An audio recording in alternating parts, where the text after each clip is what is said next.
Hello there, and welcome back to Final Fantasy XIV, Lore for Beginners. So far in this series, I've given you all you need to know to get started with the game. The lore of the world and its past, the nature of elements, light versus dark, the recent history of 1.0, and the events leading up to a Realm Reborn. But now, we'll start tackling the meat and potatoes of the actual game, which I and many players feel still does a lot of world building early on, and that can be fun, but for some, it can be too slow, and you really want to catch up with your friends. This video is to help you do just that. Last we left off, the allied forces of Eorzea attempted a heroic but doomed defense at the Battle of Cartano. This is the battle we witness in the finale of 1.0 and the opening cinematic of A Realm Reborn. Despite defeating the maniacal Nail Van Darnus, your Imperial foe manages to bring down the Crimson Moon Bahamut. But to everyone's surprise, it's revealed to be an ancient Allagan prison for the Elder Dragon Bahamut, or Bahamut. I'll let you pick your pronunciational preference. For more on that story, check the previous videos.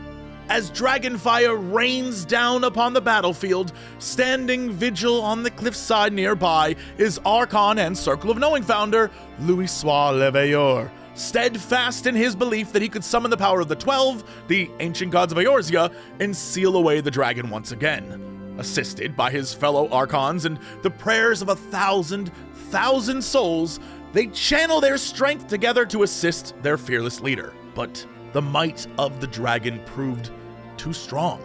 However, Louisoix refused to give up, sacrificing himself to stop the carnage, and in a flash of brilliant light sending you 5 years into the future. Into a world recovered, but one still in need of heroes. And so you return unto A Realm Reborn. But in the time you were gone, oh man, Eorzea has been going through it. Cartano is a wasteland, the Cataclysm showering the land with debris and unearthing ruins of ancient Allag origin. To the north, the theocracy of Ishgard's once green mountain home has turned bitter cold in a never-ending winter. In Mordona, a strange crystal tower has been revealed, buried for centuries. The land now not only bearing the scars of the Battle of Crystal Tear Lake, but also new jagged, mountainous, corrupted orange crystals as a reminder of Dalamut's fall. And actually, it's probably a really great time to take a quick detour to Crystal Town, because we'll definitely be returning to talk about crystals from time to time, so we might as well get this out of the way now. As a reminder, the world of Final Fantasy XIV flows with ether. It exists in all things, plants, animals, even the land itself. If you've played Final Fantasy VII, for example, it's kind of like the life stream. It's a big Final Fantasy trope. I don't want to get too deep into what it can do and all that stuff. We made a whole other video about it. Please go watch that one. But for our purposes in this video, the important thing is to remember that when a tree or a bird or you or me dies, we return to the ethereal sea, a representation of this life stream, a non-physical realm that contains the essence of all creation. It's where we go to rest or to be reborn into the world anew. But sometimes, for one reason or another, there are moments where these energies don't rejoin the ethereal sea and instead pool together in our reality and manifest in the form of crystals. So when you see a crystal occurring throughout the land, it's basically the result of an overabundance of life energy that kind of gloms together. The bigger the abundance of this energy, the bigger the crystal. That's why we tend to see larger crystals in larger towns, for example, or in the aftermath of cataclysmic earth-shaking events, like the Battle of Silver Tear Lake, or very similarly to the Fall of Dalamut. It's why Mordona is a mess of crystals. The place has been taking a beating the last 10 years in game time. But it wasn't just the land affected by the cataclysm. The people of Eorzea suffered pretty badly as well. For many, what happened at the battle remains a mystery. Due to some yet-to-be-revealed magic, after the flash that saved you and teleported you into the future, everyone who survived the battle lost their memory of it. The events blurred and messy in the mind. Those few who do remember something recall a band of brave heroes who stood against the darkness but can't remember their names or their faces. Trying to do so only reveals a memory of silhouettes outlined by blinding light. And it's for this reason that this mysterious hero has been dubbed the Warrior of Light. a beacon of hope for those struggling through these dark times, and they are dark. In Ul'dah, the destruction wreaked by Bahamut made the wealth disparity between the peoples of the city-state even more dramatic. Rioters taking to the streets and public order thrown into chaos. Only through the impassioned words of Sultana Nanamo Ul Namo and her brave 7 defenders was she able to restore public order and begin to give aid to the people. In Limsa Lominsa, their leader, Admiral Merweb Blofiswin, who was injured in the battle, awoke to discover her nation in turmoil and set about trying to reclaim the island from the Beastmen and deal with the damage caused by the massive tidal waves resulting from Bahamut's attack. In Gridania, their leader, the Seedseer Kana Senna, left her nation to her brother and sister as she returned to Cartano in order to find any survivors and help lend aid where she could. And while all of this is going on, Imperial forces under the control of Gaius Van Belsar, your old nemesis, began to infiltrate the lands of Eorzea once more. With none of the nation-states able to stop their aggression, they retook old outposts and set up new forward bases all over the continent. It was an unresisted invasion in all but name. And to make matters worse, the Beastmen, who were a threat in 1.0, have begun to actively summon their primal deities yet again, now that crystals are so abundant. But rumors swirl of the return of the Warrior of Light, a savior in this dark time. And that, my friend, is you. Thankfully, before your return, your companions and friends from 1.0 worked together to help preserve the peace. The Path of the 12, formed by those who've been gifted the Echo, the ability we talked about in 1.0 that kind of allows you to see into the past and recall visions of events that you yourself have not witnessed, would unite with the Circle of Knowing, the group of Sharlayan Archons who worked to save Eorzea from the Empire, uniting Minfilia's work with that of the deceased Louisoix. You see, back in 1.0, Minfilia was saved as a child by Thancred, who learned of her gifts and took her in as a father figure to help her get on her feet. When she turned 18, he introduced her to his mentor and the man who had helped him when he was young, Louisoix. Minfilia revealed to him that she had the Echo, and the old man instilled in her that while it may feel like a curse, it has the power to be used for good and to help fight back against the coming troubles. And so it was that their friendship bloomed, and just before the Battle of Cartano, Louisoix traveled to Minfilia to tell her that should he fall, it was up to her to reunite the Circle of Knowing and guide them into the future. And so, 6 months after the calamity, she did just that, combining the remaining Path of the 12 and the Circle of Knowing members into the Scions of the Seventh Dawn, a group dedicated to bringing about a new age and peace to the realm. They would stave off the Empire, keep the Beastmen at bay, and hopefully, one day discover what happened to the lost hero who vanished in the flash of light. And so, after 5 years, you return to this world, one that remembers not necessarily your name, but certainly your deeds.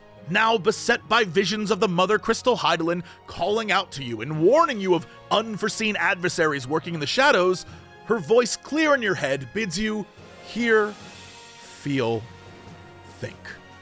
With no real direction, but always beckoned by the call of adventure, you begin to make a name for yourself helping those in need. These good deeds soon catch the attention of the Scions, who've been watching the city-states should the Warrior of Light ever return.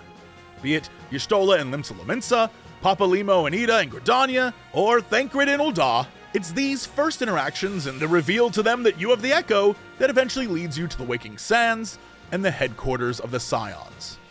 Which reminds me, Scion roll call! Minfilia, the leader of the Scions. She's warm, she's welcoming, she's trying to live up to the legacy of Louisoix, all while showing off her midriff. Much like you, she's one of the few people who has the ability to use the Echo. Y'shtola, a conjurer of immense power. She's calm, she's well-spoken, she's the voice of reason amongst the Scions. Who am I kidding? She is sassy as all hell, and probably got that from her former mentor, the famed Sharlayan researcher Matoya. Thancred! The opposite of Y'shtola, Thancred is a smooth-talking playboy rogue who pretends to be more level-headed than he actually is.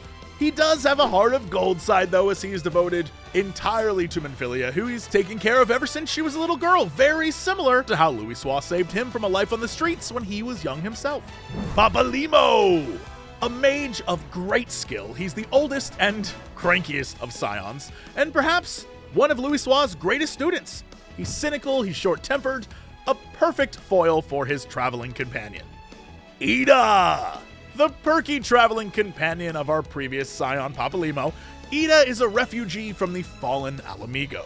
Despite her laid-back attitude, she hides her true feelings, much like she hides her face. Anytime she does show emotions, it's usually with her fists. Tataru!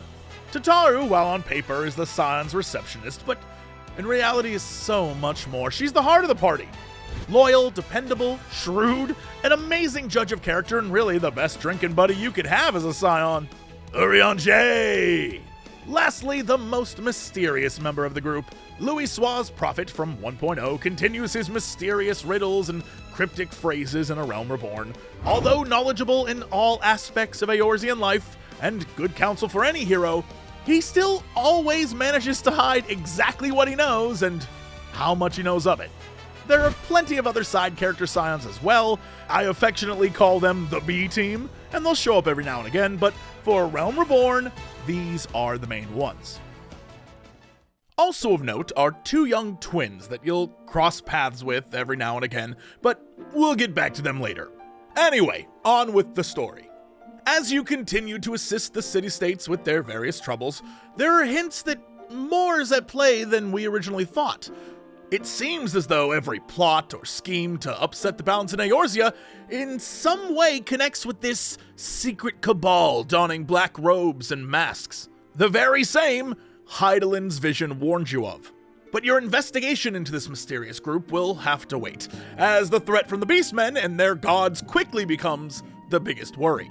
And it's for this reason that the Scions brought you in. If you really are the Warrior of Light from before, you're the only person that can stop the primal threat.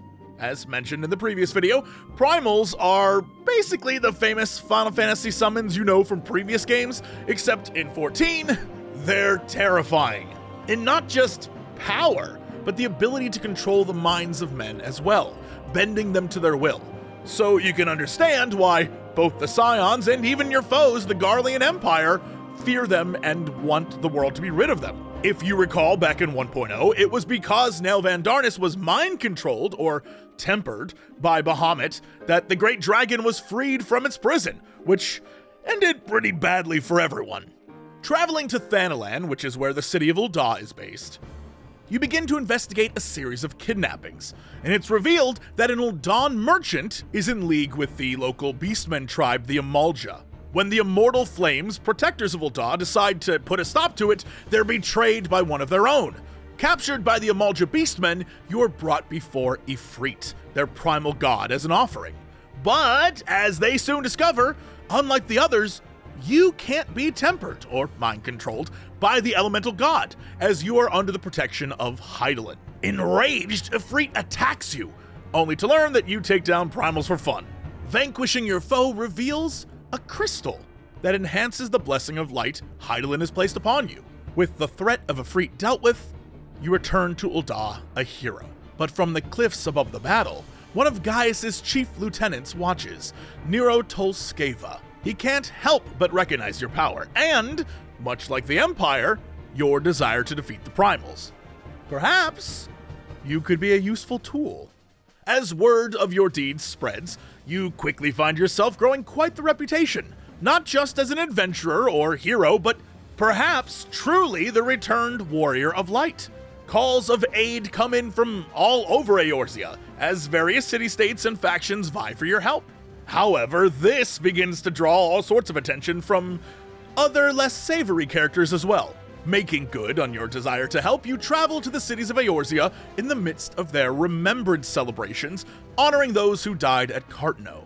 Strangely, you have been gifted echoes of that battle, and within that, not just how the forces of Eorzea lost at Cartno, but also, in the distance, one of those strange masked men watching with glee. Before you can delve too deeply into the implications of that, you stumble upon the strange twins we saw earlier, who introduce themselves as Alphino and Alice Leveilleur, grandchildren of the late Louisoix. Although Alphino is more than eager to aid you on your quest, Alice is not that convinced, demanding that they stick to their original reason for coming to Eorzea, She storms off, and Alphino explains that she's obsessed with her grandfather's mission here and desires to learn what happened to him, a story that we will return to later.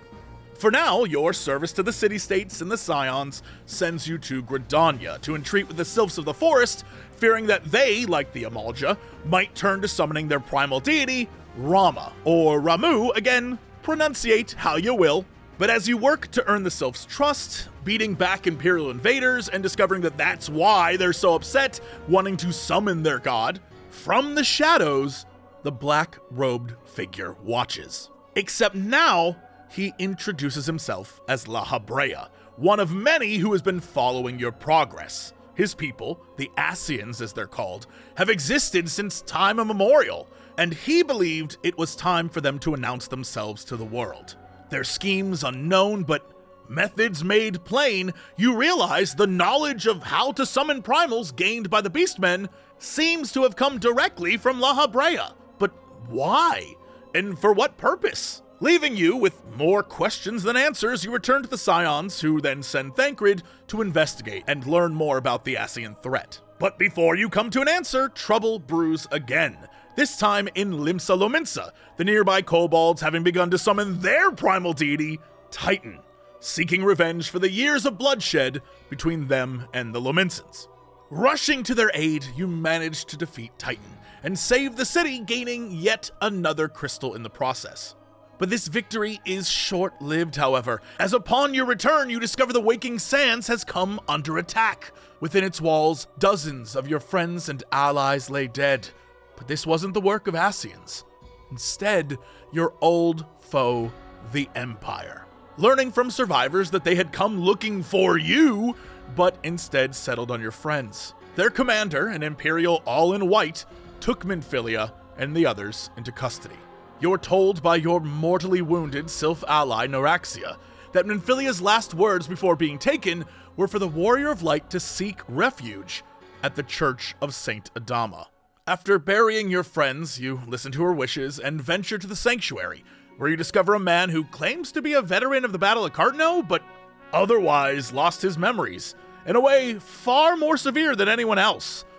Although, boy, does he look familiar. Eventually, Alphino arrives, claiming he needs your help. He believes the city-states are plagued with internal problems and corruption and can do nothing to stop the Beastmen as they continue to summon their primals.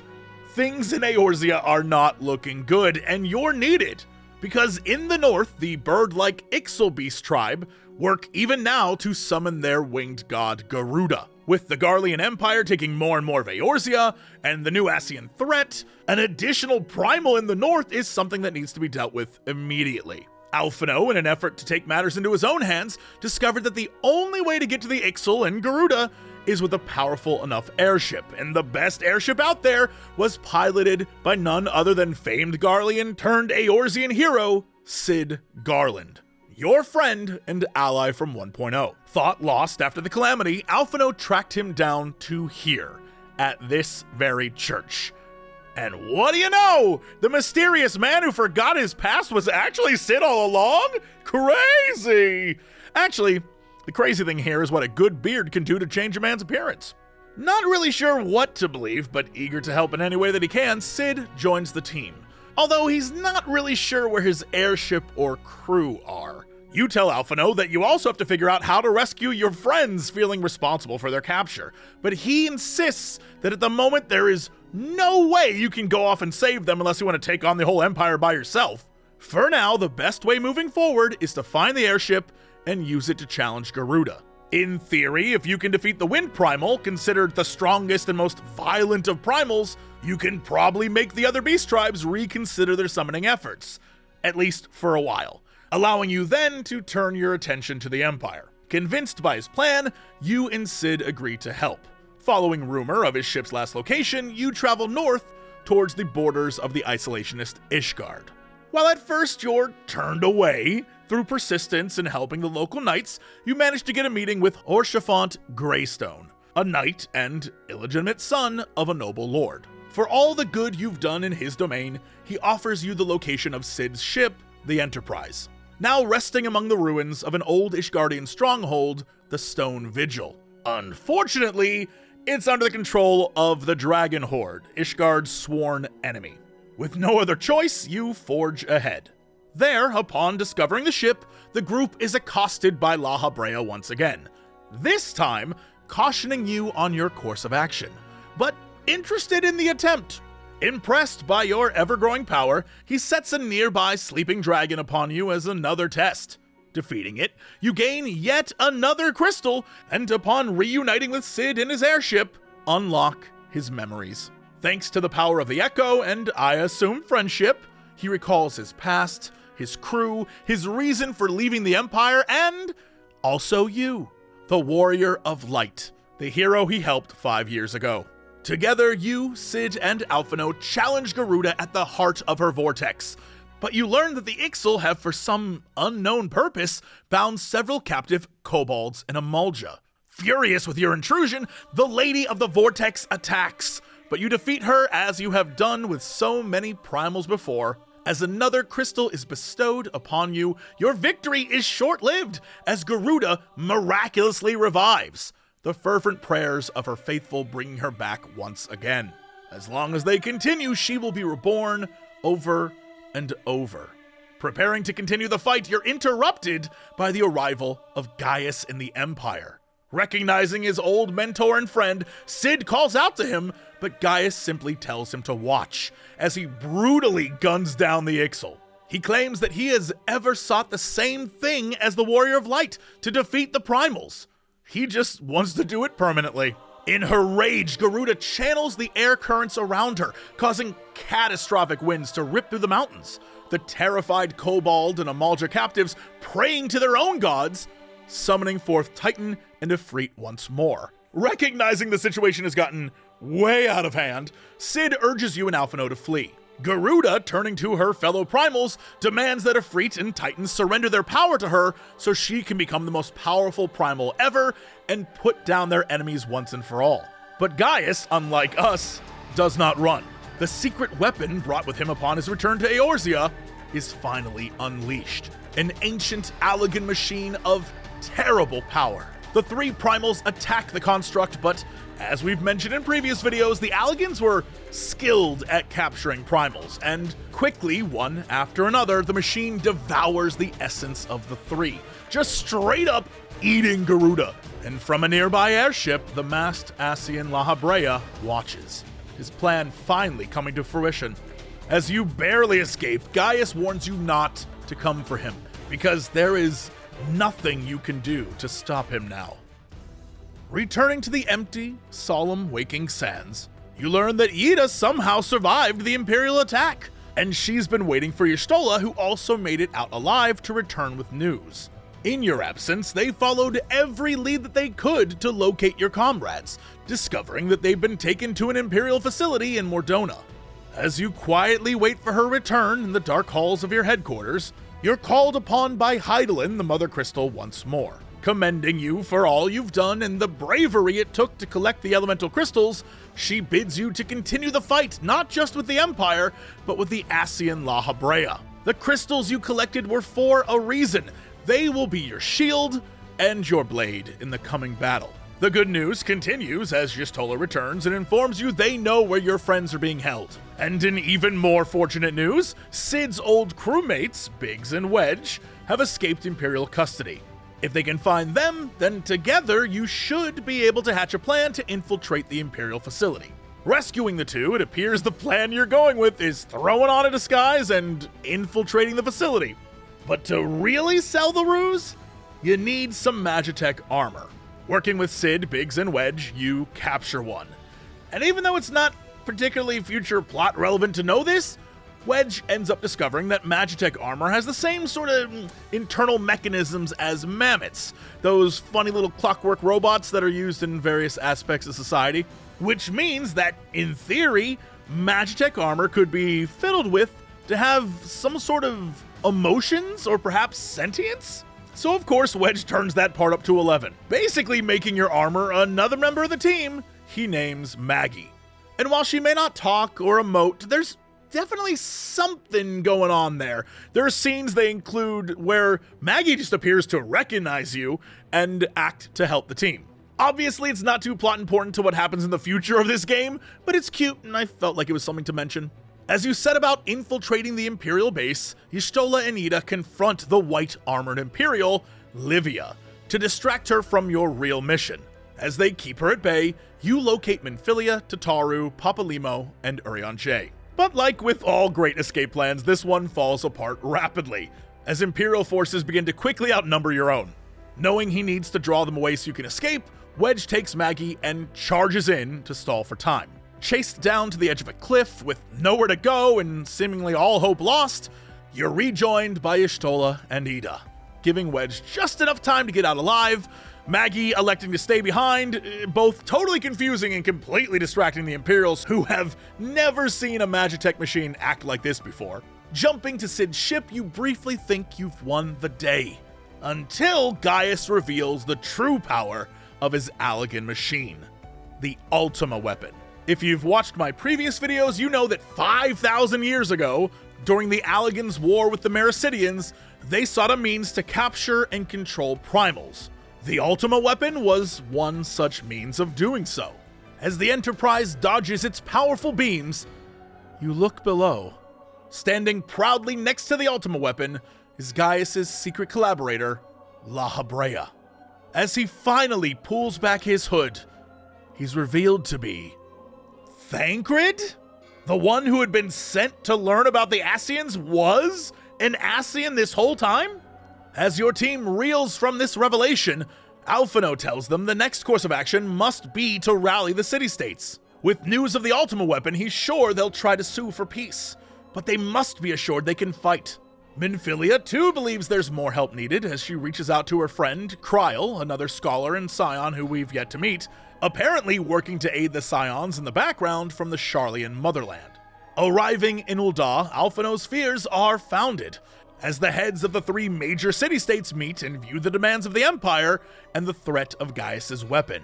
Worried that after the calamity they don't have the resources or the people to challenge the Empire, they agree that surrender's probably the best option.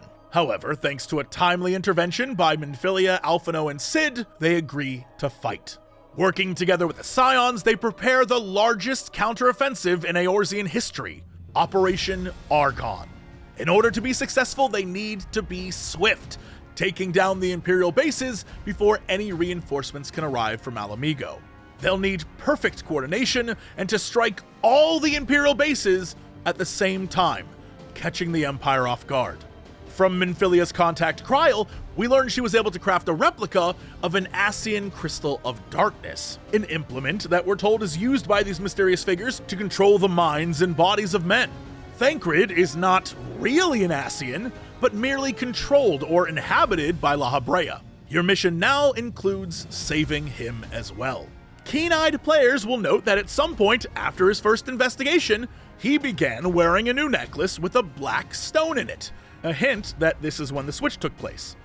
Now, armed with the truth, you understand La Habrea truly played you, teaching the Beastmen to summon, urging you to challenge their gods, all of it leading to the Vortex and to the summoning of the three primals, only to be fed to the Ultima weapon.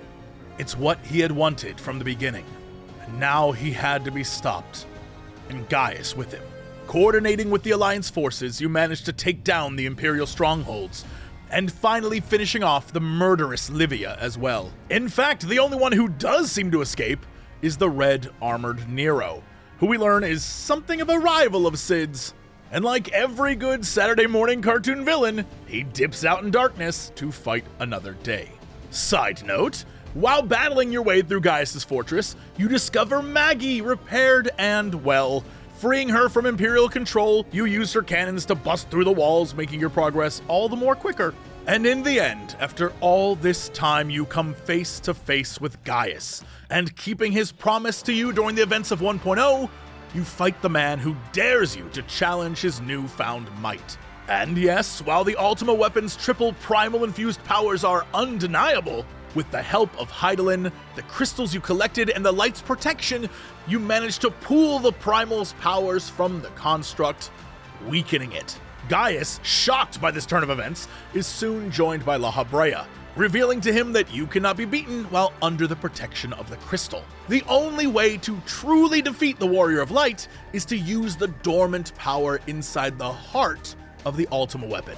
You see, not only did La Habrea trick and manipulate you into helping gather him the power of the primals, he also played Gaius into uncovering the Ultima weapon and using the primal's ether to quicken the true power inside the machine, the Heart of Sabik. An ancient relic so powerful that in a display of its might, he destroys the entire Imperial facility in an instant. Only through Hydaelyn's protection do you manage to survive, able to face down the machine and destroy it once and for all. Disgusted with Gaius' failure, La Habrea refuses to let you leave alive. Revealing his true powers, he soundly defeats you. But as you lay broken, the power of the crystal and the light within you surges forth, allowing you to rise and not just continue the fight, but defeat the Ascian. Summoning forth the power of friends, allies, and Crystal Mom herself, you purge La Habrea from Thancred's body, freeing him and apparently killing the Ascian. As you regain your senses, the Imperial facility collapses around you. Your friends watch in horror as it appears you have no way out, only for Maggie to come in strong, guiding you out in the nick of time, much to the relief of your comrades. With both the Ascian and Gaius presumed dead, the Imperials routed, and the Eorzean alliance still intact, you and your friends celebrate. Standing united again, the three nations vow to bring their people closer than ever before, proudly announcing the coming of the 7th Astral Era and a new age of peace. And now, while this doesn't really matter to the overall story, I'm sure there are a few of you out there who are like, dude, you brought up Maggie. What happens to her? Well, she becomes a mount you can use, and you can ride her whenever the hell you want. So technically, she still shares in your adventures, but not really in any meaningful way in the future. Hopefully that still makes you pretty happy. Anyway, as you celebrate on the shores of Mordona in the shadow of Midgarsomer's resting place, you receive a vision of a dark crystal, a gloomy reflection of Hydaelyn, known as Zodiark. When you break out of your trance, a loud roar is heard in the distance. Something terrible has awoken. Meanwhile, in the dim light of some long-forgotten place, a very much alive La Habrea meets with several of his kind. It appears that, despite being defeated, the Ascian's ability to hop bodies prevents them from ever truly being destroyed. So for now, their plans may be stalled, but they're far from disrupted. In the wake of the celebration at Mordona, the Scions begin their investigation into the brutal roar heard by all. According to Urianger, the etheric instability around the Shard of Dalamud signals the potential emergence of a new primal. Calling on you to look into the matter because that's what you do, he informs you that another has already begun the search, Alphino's twin sister, Alice. Although she wasn't willing to follow her brother and you on your previous path, she's convinced now that you're the only one that can help her, because her real purpose in Eorzea, unlike her brother, was to get closure in regards to her grandfather's death. And get closure you do, because the two of you embark on an adventure that leads you to the ruins of the fallen Dalamud. There, you discover the ruinous interior of the Red Moon's rubble stretches far deeper underground than you could possibly have imagined. And more importantly, it still appears to be operational, funneling vast amounts of ether into the construction of a reborn Bahamut. To recap quickly what we talked about in the History of Hydaelyn video, the Allagan Empire was so advanced that their technology allowed them to soar the stars and meddle in AI and cloning. Not only did they capture Bahamut, but they were able to keep him alive forever inside the Red Moon. In fact, the station's purpose, besides holding the dragon, was to keep him alive and usable by the Allagans no matter what. And so it continues to do so. While the world assumed Bahamut was destroyed, the still operational ruins of Dalamud's AI programming expanded its facility deep under the ground, gathering the remains of the Elder Dragon to bring him back to life. Worried by this turn of events and the potential revival of the Great Beast, you're shocked further still to witness what appears to be Nail Van Darnus and Louis Sois. Could your old nemesis and her grandfather really be alive? Are they glimpses of the past, or maybe ethereal ghosts? Returning to Urianger with these ill tidings, you learn the machine is most likely draining ether from the surrounding area in an effort to reform Bahamut. And doing so, not great, because it'll slowly drain the life from the land, leaving Eorzea a barren husk. The only way to put a stop to this once and for all is to shut down the binding coils that spur on his regeneration.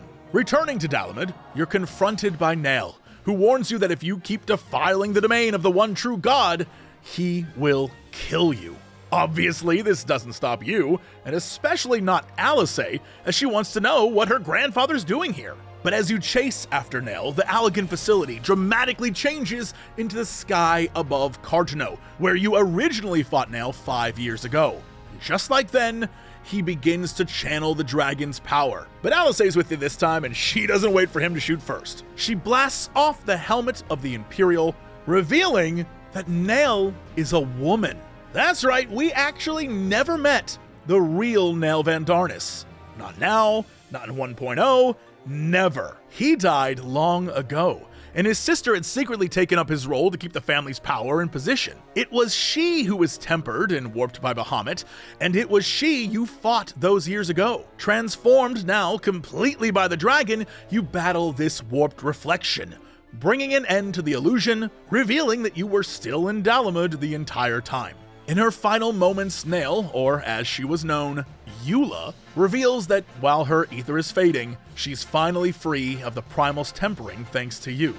Alice begs her to tell us everything she knows about her grandfather and what happened after the flash of light at Cartano, but before Eula can speak, she's struck down by a beam of light. To make matters more complicated, Bahamut's regeneration is proceeding much faster than expected. As you shut down one of the coils, you're attacked by Louis Soir.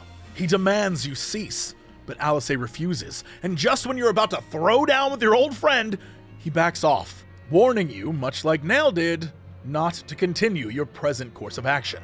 It seems clear that whatever this man is, he's not your friend or her grandfather, but Alice is compelled to know more. Meeting once again with Urianger, he tells you he's reached out to Alphino, who might want to know what his sister's been up to, her twin insisting on joining you in your next delve underground in search of the grandfather, or whatever he's become. As you go to shut down the last coil, you are stopped by Louis Soir, who questions if you truly understand what Bahamut is. He was never some vile monster or world-devastating primal. He was a real dragon and friend to the Mericidians. But he had died, and as the Allegans ravaged Mericidia, the Mericidians' prayers summoned his return as a primal. The Bahamut you know, the captured primal of the Allegans, was that which was summoned to protect his people. The true villains were the Allegans, and always have been.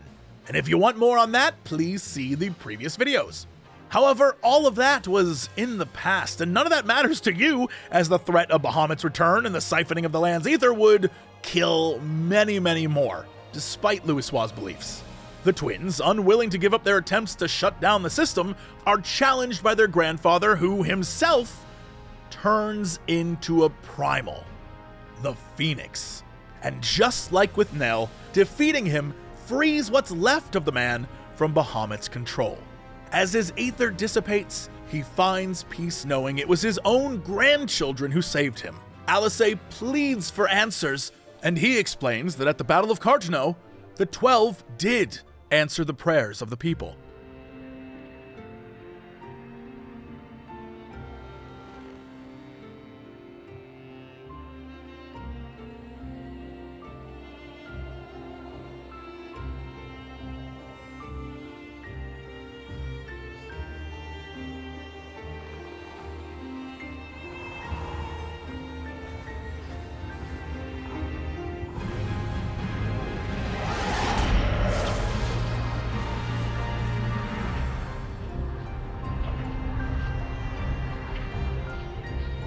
As destruction rained down on Eorzea, their prayers combined with Louis Soir's, empowering him to become a primal himself.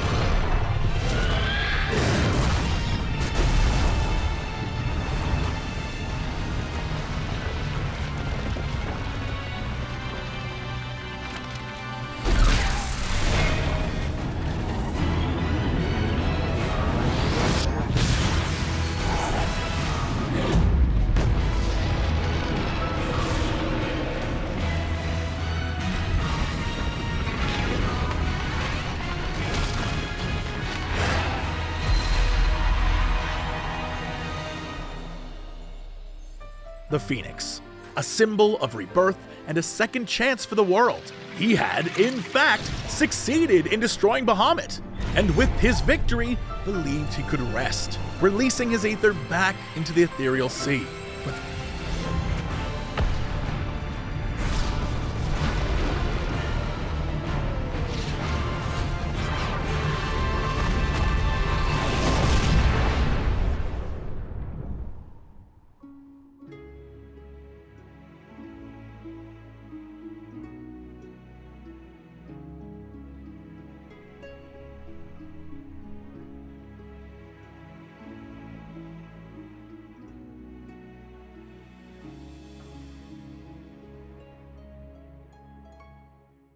The dragon defiantly, in its last moments, swallowed up Louisoix's ether and took control of him as one of his thralls, similar to Nail. Oh, and the whole memory loss thing everyone suffered from? That was his doing as well. Worried the people of Eorzea would summon the Phoenix again and again if they knew it existed and had defeated Bahamut.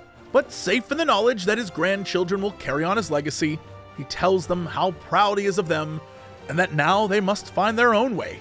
Heeding his words, the twins combine the grimoires their grandfather gave them, shutting down the Allagan machine and destroying the remnants of Bahamut once and for all. In the aftermath, the twins part ways once again, Alice believing she must honor her grandfather's wishes and forge a path for herself.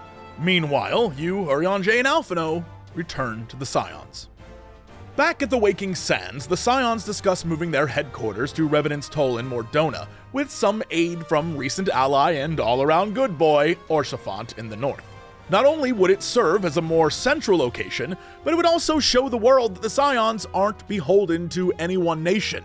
The issue being, the Waking Sands resides in the territory of Ul'dah, and while Ul'dah is great and all, and we love our Sultana, the various trading syndicates led by the likes of Lolorito and Taleji Adeleji, who we'll get into later, would definitely try to use the Scions for their own ends. As you begin to spend more and more time at Revenant's Toll, you're approached by a strange man who tells you that a nearby dig site run by the Sons of St. Cornic, a group of Sharlayan scholars devoted to the research of Allagans, needs your help. Not really sure what to make of the man, but always willing to help when needed, you venture into the Mordona Crystal Wastes. Arriving at the dig site, you're greeted by one of Louisoix's old students and Archon, Rambros. He tells you of their plan to investigate the newly unearthed crystal, and good news, another friend of yours, Sid, wants to be involved in the archaeological expedition as well. The tower, potentially a lost relic of the Allagans, may contain vast amounts of wisdom and ancient knowledge that not investigating would be a failure on the part of any good scholar, and he had already sent his more adventurous partner to explore further, except he hasn't reported back. Now, based on everything you've seen so far, and if you've watched my History of Hydaelyn video, you know the Allagans near the end of their reign were definitely up to no good. So it should be no surprise to you that waiting for them inside the tower is nothing but trouble. And despite several powerful barriers blocking your way, which probably is an indication you don't want to proceed, you recruit the help of Biggs and Wedge to craft crystals that can negate and destroy the force fields that stand in your way. Before you enter, however, Rambro's fellow scholar, Grahatia, returns. Excited about exploring the ruins, it's pretty clear he's searching for something more than just ancient relics. But first, beneath the towering structure is a large labyrinth blocking the way, forcing not only you to navigate its corridors, but also the inhabitants dwelling within. Immortal creatures of both Allagan make and the Void, their dark allies from another dimension who fought in the war against Mericidia. But upon reaching the doors of the Crystal Tower, they appeared to be sealed shut, locked with no real means of opening them. The group considers their options, but in the end returns to base camp. Meanwhile, the mysterious man who set you on this course watches your progress in the distance. Pulling off his visor, it's revealed that he is none other than Sid's old rival and imperial nuisance, Nero. Back at base camp, two strangers approach the group, offering their aid in exploring the tower. Introducing themselves as Doga and Une, they certainly stand out in that their clothes seem very out of place and their names almost antiquated. Most intriguing of all are their red eyes, similar to the one red eye that Grahatia has. They reveal that it's a genetic trait of the Allagans. And it's this very fact that originally brought Graha here, as both his father and grandfather had the one red eye as well. So of course, G'raha Tia wants to continue exploring, and your new strange companions are only too happy to help him do so. As they open the door to the tower, you're stopped by Nero before you can enter. Sid, shocked by this reveal, is warned by his rival that the only people that can open that gate are those possessing royal Allagan blood, which means that Une and Doga are not descendants like G'raha is, but actual Allagans, clones created by Emperor Xande and gifted immortal life to serve him. The two admit the truth. They were created by Emperor Xande's sorcerer, Amon, but had slumbered for untold centuries in the tower before it was uncovered by the fall of Dalamud. They recall the history of the Empire and its collapse to the group, very similar to how I did in the History of Hydaelyn video, wink wink. We learn of Xande's fall into madness and his attempts to ally with the forces of the Void, and more importantly, that the creatures you battled in the depths of the labyrinth weren't all that had woken up. Waiting for you within the tower were the most loyal of all of Xande's minions who had been cloned over and over, and at the top, the clone of the Mad Emperor himself, all waiting for this chance to remake contact with the Void and unleash it upon the world once again. Intrigued by the prospect, Nero suggests putting aside past disagreements and working together. His true plan, to steal whatever power is waiting for him at the top of the tower. Reluctantly, Sid agrees, and you begin to climb the stone and crystal steps of the tower. At the pinnacle, you meet the maddened husk of Xande's clone. He warns you that he's begun the process of reaching out to his old allies in the Void, and there's nothing you can do to stop him. So of course you do. But the process has already begun. The gateway to the Void is already opened. Attempting to sever the connection, Doga and Une act quickly to seal the rift. But the voice of Xande's secret ally, the Cloud of Darkness, booms with threats upon the world, followed by several evil copies of Doga and Une appearing. As they attack, our Doga and Une are pulled into the Void. Thankfully, with the help of Sid and Nero, you fight them off, but Nero is dragged into the gate as well. Deciding to venture beyond the rift and save your friends and Nero, G'raha bids you allow him to join you. Although it's dangerous and you may not return, he, like you, craves adventure. And in his estimation, nothing would be better than going on an adventure with you, the Warrior of Light. Stepping through the Void Gate for the first time into the world of the Voidsent, you battle your way through horrors untold, defeating the Cloud of Darkness and saving your friends. However, in this domain, creatures of the Void can't be so easily killed, and the Cloud begins to reform. Rushing to your escape at the portal held open by Sid and the Sons of St. Koinik, you discover that because of the Allagan pact with the Void, Une and Doga remain unharmed, but Nero is slowly being corrupted by darkness. As the Cloud of Darkness closes in on you, Une and Doga elect to stay behind, intent on undoing the Allagan pact with the Void and stopping the Cloud of Darkness once and for all. Imparting their gifts and knowledge to G'raha to ensure the legacy of Allag lives on, they grant him the power to safeguard the Crystal Tower, and perhaps one day it can return to its original purpose. At the exit, Nero collapses, unable to carry on. Despite his insistence that he just needs a minute to rest, he ponders his fate and foolishness as the others jump through the gate, readying himself to be fully taken by the Void. But to his surprise, Une and Doga succeed in dispersing the Cloud of Darkness, freeing him from the Void's corruption. As the gate begins to close, Nero makes one last desperate leap to his freedom, and just when it appears he's failed, he's grabbed by his old rival Sid. The two share a moment before Nero ruins it. Like always, thrilled to have survived and pondering what to do next, your friends return to the base camp while the scholars continue to explore the tower. But soon after, you're told by one of the researchers that G'raha Tia is forcing all of the Sons of St. Koinik out and intends on sealing the tower. You learn that now empowered by Allagan blood, G'raha has discovered the truth of his lineage. The last Allagan princess, unwilling to bend to Xande's rule, entrusted her bloodline to a servant, a Makote, ancestor of G'raha, in the hopes that one day the Crystal Tower could be used again. Not for destructive purposes, but, as Doga and Une wished, a symbol of hope. Seeking to fulfill the wishes of his forefathers, he would seal the doors and, much like the Allagans who inhabited it before, sleep within the tower until the time mankind was ready for its knowledge and secrets.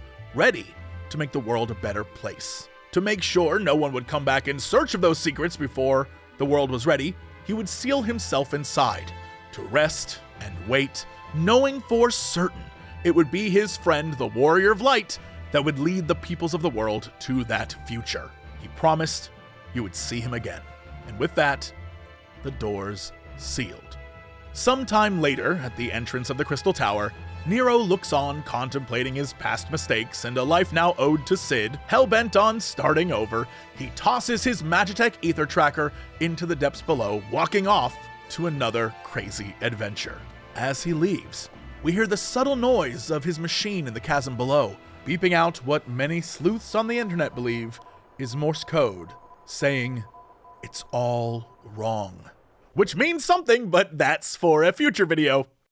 Back in Mordona, while the Scions continue their relocation, you receive a quest by Gridania to investigate rumors that Moogles in the forest are trying to summon a primal? As you investigate, you discover that this primal is fundamentally different from those you've battled before.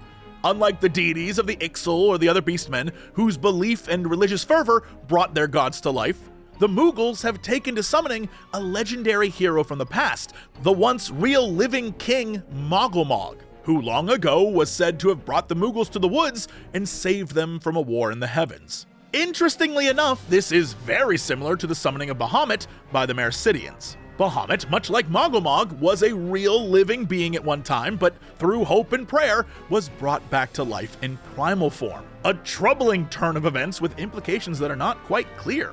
Apparently, powerful enough belief in someone or something, even in the will of creatures as unassuming as Moogles, can manifest primals into the world. And as we learned with the Phoenix, the means by which a primal emerges may take many forms as well. And even more questions arise as we defeat the Moogles' plan, and it's revealed that the Ascians are once again involved, having taught them how to summon, signaling that their plans involving the primals are far from over. Speaking of Ascians, when you return to the Waking Sands to help the Scions depart, Minfilia comes under attack. Finding her unconscious in her study, the Echo allows you to peer into the moments before you arrived. While alone, she was approached by a strange, new Ascian in white, who calls himself the Emissary. Matters become more complicated when Tataru enters the room, but apparently can't see him. He tells her it's the Echo that allows this conversation to take place, and if Minfilia only knew how to properly use it, and what it actually was, she may find that they aren't enemies after all. As he turns to leave on a cryptic note, she tries to stop him, but he pushes her away onto the floor where she was found. Tasked with hunting down this man in white, you find and confront him, discovering his surprisingly calm demeanor compared to his dark-robed ally, La Habrea. He even remarks that perhaps his friend was too rash in his plan to use both you and the Empire, and while not what he would have done, it did discover the true extent of your powers. He warns you, though, that Hydaelyn's control is waning and change is coming. Before he vanishes, he introduces himself as Elidibus, and he'll be keeping an eye on you. And change the world does! Far away, deep in the heart of the Garlean Empire, the elderly Emperor Solus Zoscalvus dies. In the turmoil that follows, his grandson Varys takes the throne. But the political intrigue of the Empire will have to wait, as we've got our own to deal with back in Ul'dah. Word reaches you that a major mining company has seen several of its shipments stolen, only for it to be discovered that much of what was stolen were crystals. The same crystals which have been used in the past by beastmen to summon primals. Working with the Syndicate's mercenary force, the Brass Blades, you discover that no local beastmen appear to be involved at all. So where were the crystals taken? As your search continues, you receive word from Urianger, who remained behind to wrap up stuff at the Waking Sands, that a strange boat from the faraway land of Doma has arrived in search of aid from the Scions. They're refugees from the fighting overseas, led by a masked woman named Yugiri. She informs you that the death of the Emperor has caused many in Doma to wonder if now isn't the best time to throw off the Imperial yoke and retake their freedom. Made responsible for this group of refugees by her lord, she begs they be allowed to seek refuge in Ul'dah. Eager to always jump to the aid of the helpless, Alphino agrees to petition their cause before Nanamo and her council. Despite your best efforts and the support of Nanamo and Syndicate member Teleji Adeleji, Teleji's rival, Lolorito, filibusters the meeting, denying them asylum due to the already ongoing troubles and riots by poor and displaced Alamegan refugees. Thankfully for our Doman friends, the Scions offer them all work at Revenant's Toll, to which Yugiri happily agrees and offers her services. But before you can rest, you're quickly dispatched to Limsa Lominsa, where Y'shtola has discovered exactly what happened to all those missing crystals. Pirates, allied with the Sahagin, this fish-like beast tribe, have been collecting them to aid in the summoning of their mighty deity, Leviathan. If the devastation caused by the last summoning is any indication, this time it must not be allowed to happen. Joined by Yugiri, the Scions infiltrate the Sahagin spawning grounds where the summoning ritual is underway. Flanked by Admiral Merlweb and her Maelstrom forces, they attempt to stop the spell, but watch in horror as the slain leader of the Sahagin transfers his soul to another body, just as the Ascians can do. Not only did they fail to stop the summoning, but now the Ascians are teaching Beastmen additional dark arts? Overwhelmed, you soon find yourself not only dealing with Leviathan, but also Rama, who's begun to show signs of aggression in the force of Gridania. As the Scions focus on the seemingly never-ending threat of primals, the balance of power in Ul'dah becomes shaky, as Lolorito and Teleji vie for power within the city. Combined with starving refugees in the city walls and turmoil within, they both attempt to seize the upper hand any way they can get. Nanamo, sending her right-hand man and General Raubon to deal with the issues, determines much of the rioting is being orchestrated by Teleji, who in secret is trying to use the moment to secure the barren wasteland of the Cartano Flats. It turns out that while the territory is a complete mess, all of the ancient Allagan technology is still incredibly valuable. And rumors swirl of an even more powerful artifact deep under the soil, stronger than even the Ultima weapon, the Omega weapon. Thankfully, this plan is foiled by a clever scheme of her own, as Nanamo convinces the other city-states to agree that Cartano would be a lovely place to do training exercises and war games, thus preventing Teleji from gaining sole access to any secrets buried beneath.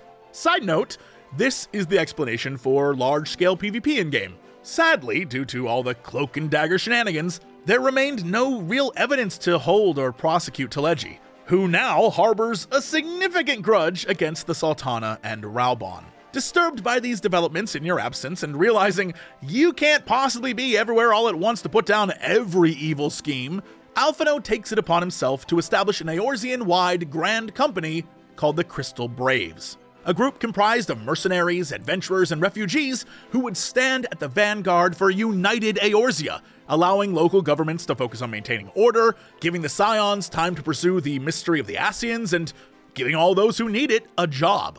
And immediately this project bears fruit, as murmurs of a Garlean spy within General Raubon's elite force begin to surface. In hunting down this spy, the relationship between the Crystal Braves and the City Guard is made even tighter as Raubon discovers his old friend and ally from the Alamegan Resistance days, Captain Ilberd, now serves with the Braves too. As news spreads of the Crystal Braves and their mission, word reaches Alphino that after many years of isolationist policies, the Theocracy of Ishgard is interested in opening talks with its neighbors to the south. Thanks to the help of your old friend Orshafant, Sir Emmerich, Lord Commander of the Ishgardian Knights, agrees to meet, so long as the Warrior of Light is present. At the meeting, Alphino beseeches him to rejoin the Alliance and unite Eorzea, but Emmerich tells him it's much easier said than done. The dragon threat that wages war on Ishgard for the last 1,000 years has not ceased and only continues to grow. In fact, the real purpose of this meeting was never about rejoining the Alliance, as there's no way to change Ishgard policy that quickly. The real purpose of the visit was to inform you that the Holy Houses of Ishgard have taken issue with resources being diverted to the Scions. But if you were to do him a small favor, he would ensure the supply lines stay open. Emmerich warns that the Ishgardian astrologians have read the stars and worry that the portents of Midgarsomer's return threaten the peace. Alphino balks at the idea of the dead dragon's revival, his corpse still atop the wreckage of the Garlean ship the dragon destroyed along with himself in the Battle of Silvertear Lake. Emmerich, acknowledging that, asks that you simply watch over Midgarsomer, just in case. And in return, the flow of supplies to the Scions will remain open. Alphino accuses him of using the Scions to watch Ishgard's southern front, which he does not deny, his nation having everything to gain from a well-fortified Revenant's toll on their southern border. But he insists that while the nobles of Ishgard are reluctant to trust strangers, this will be an excellent first step to changing minds in the capital. Although failing to achieve his goal of a unified Eorzea, Alphino takes some comfort in Ishgardians being open to working with him in the future. But that joyous moment is short-lived, as the very supply lines, now secured by Emmerich, stand not so secure after all, as a group of Ishgardian heretics, somehow allied with the dragons, ransack the caravan on its way to Mordona. A survivor of the attack mentions the men who stole the shipments are also behind a series of crystal thefts as well, all in some half-crazed effort to summon their patron, Saint Shiva. These heretics claiming to be led by a woman known only as Lady Iceheart. Together, the Scions and Crystal Braves spring into action, hunting down Iceheart deep in the snowy valleys of Kurthis on Ishgard's southern border. Set upon by her minions, you quickly dispatch them, only for her to approach you alone, offering up her given name, Ysael, but saying she earned the name Iceheart. She warns you to stay out of her business, telling you that what she does for the greater good, and quickly makes her escape, teleporting away and blocking your ability to follow. As you return to plan your next moves and question her motives, word of the Garlean spy network's dismantling within Ul'dah reaches the Scions. Ilberd and the Crystal Braves, along with Yugiri, have tracked down their leader, who, it turns out, is Raban's second in command. Capturing her, the entire alliance is thrown into disarray. How could one of the leaders of a grand company be a spy? While this discovery shakes the alliance to its core, you return to the Scions to discuss the question of Shiva and to check in on their progress with better understanding the Ascians and their schemes. Thankfully, at the request of Urianger, another ally of the Scions and fellow Archon, Moonbrita, has brought her knowledge of Aetherite technology all the way from Sharlayan. It's here for the first time we finally get some much-needed backstory on Urianger, who we learn was good friends and perhaps more with Moonbrita years ago. Whatever the case, it's clear she has feelings for him, and he has no idea how to deal with it.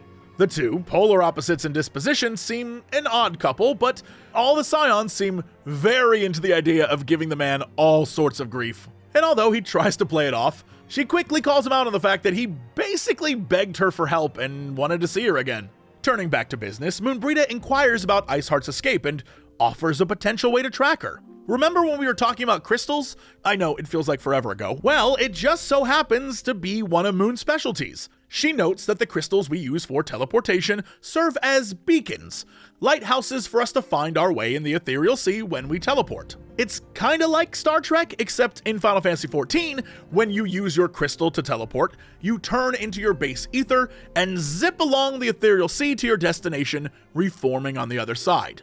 In theory, if Iceheart teleported away, even if they destroyed the crystal that she traveled to so you couldn't follow, you should still be able to find and ride the current she took wherever the crystal was. It won't remain long, but if you hurry, you can find her. To aid you, Moon brought her latest work, a white auracite crystal, designed to hold and contain ether, although temporarily. A good real-world test of its capabilities would be to use it in tracking Iceheart, since sending you through the ethereal currents to her secret location will require the combined magical ether of your friends, which could be funneled into the crystal. Taking a chance, you teleport to Iceheart's lair, a frozen amphitheater in the mountains.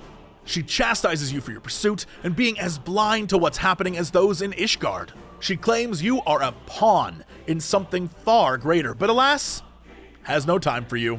Encasing herself in ice, you discover that she, much like Alphino's grandfather, has the ability to transform into a primal, all on her own, while somehow still retaining her will.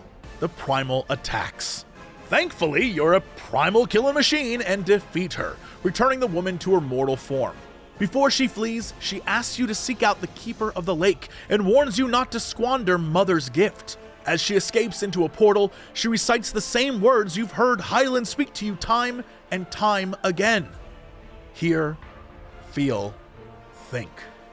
Left alone to consider her words, a never-seen-before Ascian watches you in the distance, remarking that La Habrea will be pleased, even though he appears not to be. Back in Revenant's Toll, the Scions meet and discuss this new turn of events. Is there something special about Iceheart, or can all who summon a primal become one? What about how she maintained her own will? Although they lack answers, Urianger is sure she was groomed for this role. As few stand to benefit from the summoning of primals, it's most likely, once again, Ascians. The Scions decide to re-examine their previous encounters with the primals to glean any new information they can. Minfilia inquires about Iceheart's final words to you. Perhaps Hydaelyn speaks to her as well? If Iceheart has the Echo, much like you, she has a significant advantage others do not. In fact, maybe it was a vision granted to her by the Echo that set her on this path. Minfilia questioning that perhaps her unwavering conviction to fight the Ishgardians comes from knowledge of the origins of the war between dragons and men. Urianger suggests you follow Iceheart's wishes and visit the remains of Midgard Somer, the Keeper of the Lake, who the Ishgardians fear may in fact become a threat once again. Meanwhile, in Ul'dah, the machinations of Telegi's revenge against the Sultana take root. Talking to an unknown figure through his earpiece, he bids them direct the brass blades to watch over Raubon and his troops. He then orders his attendant to keep his syndicate rival Lolorito occupied. He will handle the Sultana himself. In Revenant's Toll, Moonbrita explains her plan, having learned the White Orsite's capabilities in the attempt to guide you to Iceheart. While the crystal is unstable and only able to hold ether for a short while, it should, in theory, be capable of containing an Ascian, and with a strong enough burst of ether into it, dissipate their soul permanently.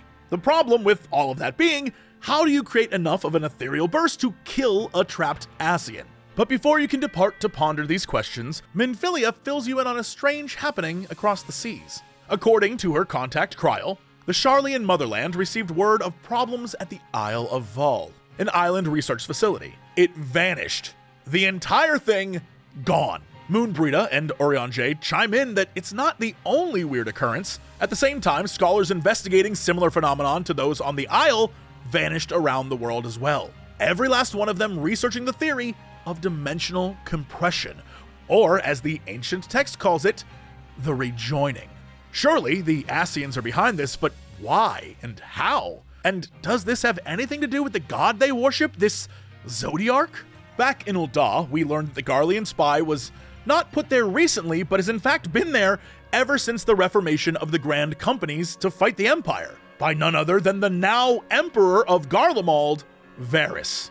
To make matters more interesting, or confusing, she wasn't just spying for Garlemald. She also sold secrets to the Ul'dah monitorists and syndicates who opposed Nanamo's power, and also to the heretics fighting Ishgard. For some reason, this information doesn't sit well with you. You can't help but feel some unease, as the inconsistencies in the story of how all this information was obtained nag at you. In fact, the more the Crystal Braves operate outside the law, the more you feel something isn't right.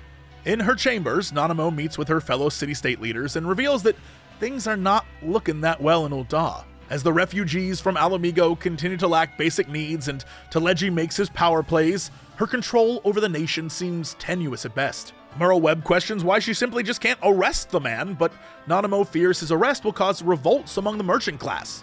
She decides that there must be another way forward. Little does she know that in the shadows, Telegi has been behind much of the revolts and has been using the poor and needy to spread unrest. In Mordona, Emeric's second-in-command, Lucia, arrives to inform you that the astrologians of Ishgard continue to see signs of impending attack, similar to those that occurred when Midgard Somer called his dragon brood to fight at the Battle of Silvertear Lake. Making good on your promise to both Emeric and Iceheart, you investigate the ruins of the Garlean warship Agrius, and the remains of the father of dragons, Midgard Somer. At the top of the mountainous structure, you come face to face with the fallen corpse of the dragon, and his ever-watchful spirit. Ishgard was right, the dragons do still pose a threat, but it was not Midgard Somer who spurred the dragons to action, but his son Nidhogg. Ishgard would fall, and there was nothing you could do to stop it. As he attempts to kill you for disturbing his rest, Hydaelyn protects you once more. Taken aback by this revelation, Midgard Somer somehow strips you of your crystal protection, revealing that he too made a pact with Hydaelyn in the time before time. Finding himself interested in her new champion, the ethereal spirit of Midgard Somer coalesces into the small form of a baby dragon. He will join your quest and weigh your worth in the challenging days to come. You report to Lucia the news of an impending dragon attack, but she tells you not to fret. The Ishgardians have weathered attacks like this before and takes her leave. Back at the Scions, Moonbrita and Urianger report their findings on how to deal with the Ascians using the White Orsite. Yes, a burst of aether, a blade of light if you will, could kill a trapped Ascian, But without knowing the ethereal density of their foe, there's no knowing if it'd actually work. To make matters worse, being intangible matter, ether is given to dispersion. Only in its crystallized state is it a stable form of energy. And that is their solution. There are stable sources of ether all over the land in the form of crystals. If they can tap into their power anywhere in Eorzea, they may stand a chance of defeating the Ascians. Thankfully, Moonbrita has created a siphon for this very purpose. Together with Moon, you venture off to test her theory and make sure the process will work. Taking the time to get to know each other, she mentions that much of the direction of her life and even her reason for being in Eorzea is because of Urianger. They may be drastic opposites, but she can't help but enjoy his company. As the two of you talk, another joins the conversation. The Ascian who witnessed you defeat Iceheart, Nabrialis. While Laha Brea messed with the Empire and taught the Beastmen how to summon, it was he who explored how men might turn into gods, and hints that it was he who helped Iceheart gain her summoning power. However, you always seem to be in his way, undoing all of his hard work. Although he senses something is different about you now, you no longer have Hydaelyn's protection, a fact that put you on even footing with the Ascians. Realizing this is his chance to take the shards of Louisoix's staff displayed in the Scion's headquarters and use it to rise above all the other Ascians. As he teleports away, fearing the worst, you and Moonbrita race back to Revenant's Toll. Confronting Nabrialis as he attempts to take the staff from Minfilia, it, much like Moon's Siphon, has the ability to draw ether. It's how Louisoix summoned the 12 during the Calamity. With it, he will usher in the rejoining. Minfilia questions if it was he who was behind the disappearance of the Isle of Vol and the missing scholars around the world. Moon throws herself at the Ascian to protect her friends, but with a shadowy blast, she is knocked back and wounded. Unwilling to part with the staff, Nabrialis threatens that he should just kill Minfilia, but Elidibus wouldn't be too happy with him, so he just teleports her away into the shadows, staff and all. Following them into the rift, you discover a seat of a dark tribunal.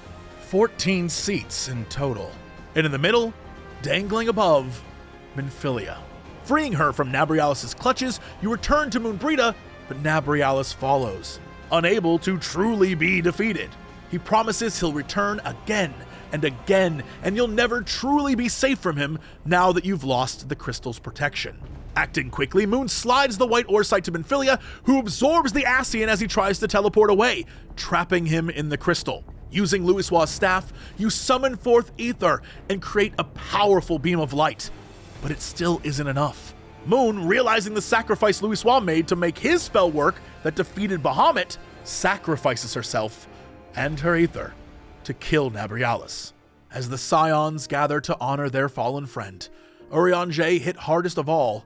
Word arrives from Alphino that the attack on Ishgard by the dragon forces has commenced. Iceheart, using her magics, tore down the warding spells protecting the city, allowing the dragons to begin their assault.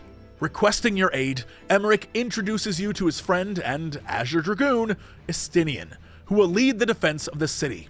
Sadly, his requests for aid will not be met by the Eorzean Alliance, as Ishgard gave them none when they battled the Empire. And so, it falls to the Scions and Crystal Braves to throw themselves into the fray.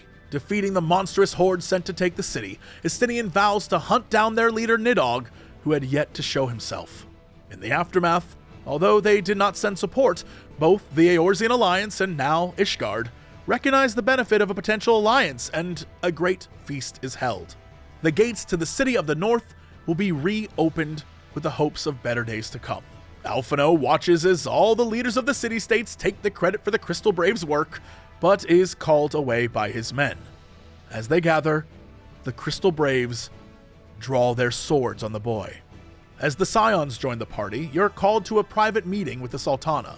Nanamo tells you of her troubles and that the only way forward to make everyone happy and save Ul'dah is to dissolve the Sultanate and create a republic, where the common man can have the same political power as the ruling class. She knows it'll tear at the very foundations of the city, and asks that you help Raubon through this tough time. You are the one person she can trust to ensure the success of her plan. As the two of you toast to the future of Ul'dah, Nanamo's body stiffens and her face contorts. the chalice dropping from her hands, and the Sultana soon following to the floor. The doors to her room burst open, and in almost too perfect timing, Teleji Adeleji enters with his brass blades to discover you and the body. He orders his men to take you captive. Outside the party, on a balcony above the city, Thancred is distracted from his flirtations with a local girl by the noise of clashing swords and soldiers shouting below. Before he can investigate, brass blades surround him as well. At the banquet, Teleji arrives and accuses the Scions of plotting to kill the Sultana. The news of her death shocks her friend and loyal retainer Raubon, but he refuses to believe the Warrior of Light could possibly have murdered Nanamo. Teleji alleges the Scions planned all of it from the start, playing the city-states from the beginning and using them for their own ends. Raubon demands to see the body, but his old friend Ilberd denies him. Overwhelmed with grief, he falls to the floor. But Teleji's disgusting glee at the death of his friend sends him into a rage, and he blames Teleji for being the one behind all of it. Lashing out with his blades, he cuts down the diminutive schemer to the shock of the crowd. Lolorito demands Raubon be removed for killing a member of the syndicate, but the general turns on him too, demanding to know if he was involved in the assassination as well. He lunges at Lolorito, but is stopped by Ilberd, who cuts off Raubon's arm. Watching his friend reel on the floor, Ilberd taunts him, a weak reflection of the once powerful Alamegan he knew. He always hated that Raubon had left the Alamegan resistance to serve in a life of luxury, and in a final twist of the knife, he reveals it wasn't just Teleji who killed the Sultana, he was in on it too. The Brass Blades and Crystal Braves have been conspiring this whole time together under the patronage of the Syndicate. Enraged, Raubon continues to fight, freeing you and demanding the Scions flee and clear their names. He always believed in you, and he won't stop now. In the corridors of the palace, you stumble upon Thancred, who informs you the city is under martial law, and the combined Blades and Braves now control the streets. As you plan your escape, more soldiers arrive, forcing Papalimo and Ida to stay behind, holding them off. Despite Minfilia's protests, Papalimo ensures her it's the only way. Urged on by Thancred, the remaining Scions make for the secret tunnels under the palace, leaving their allies behind to make a final stand. Still pursued underground, it appears nothing will stop the soldiers from giving chase.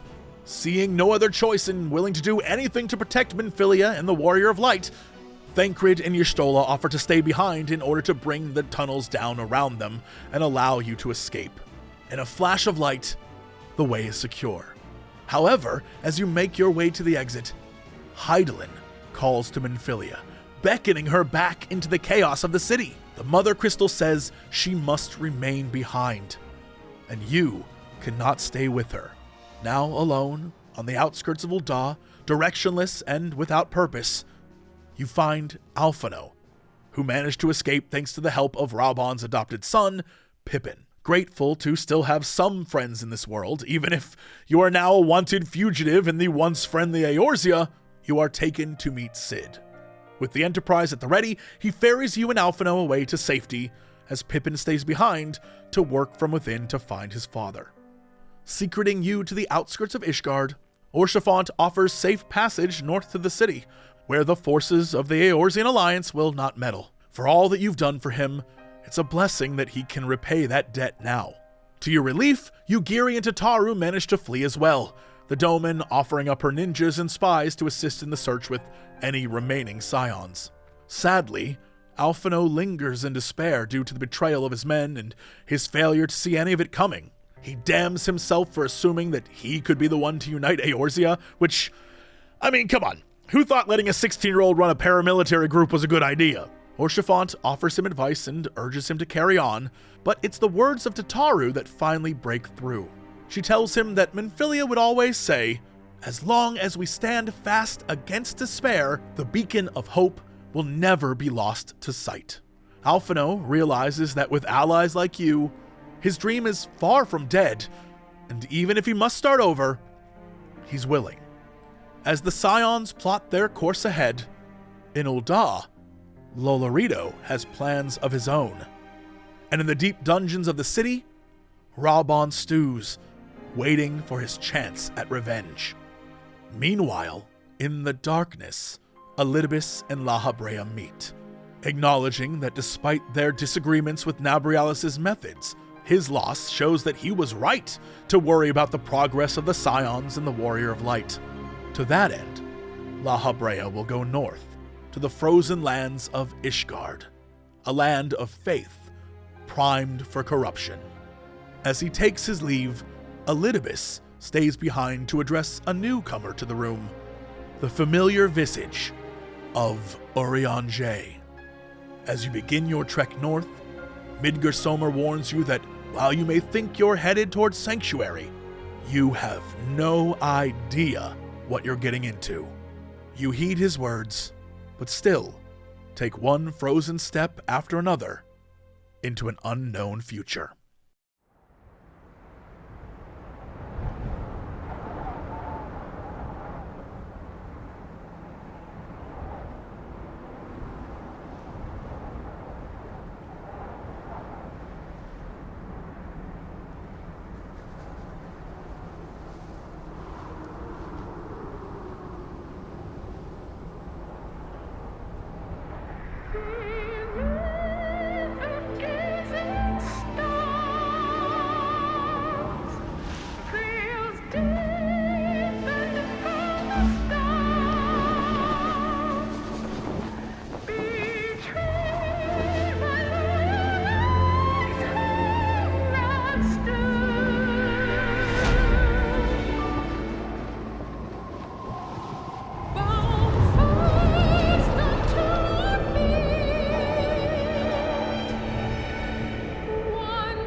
And that's it for A Realm Reborn. Obviously, there are tons of side stories you can discover, and I'll let you do that, but I covered everything I thought was important to the story moving forward into future expansions.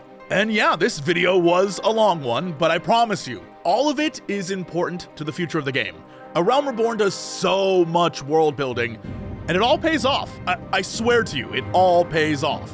I cannot stress how good Heavensward is, so please, give it a go if you're new to Final Fantasy XIV. You will love it. Anyway, that's it for me. Thank you so much to everyone on Patreon and all the YouTube members. It's your support that allows me to make awesome videos like this. And I'll see you next time for more Final Fantasy XIV lore for beginners.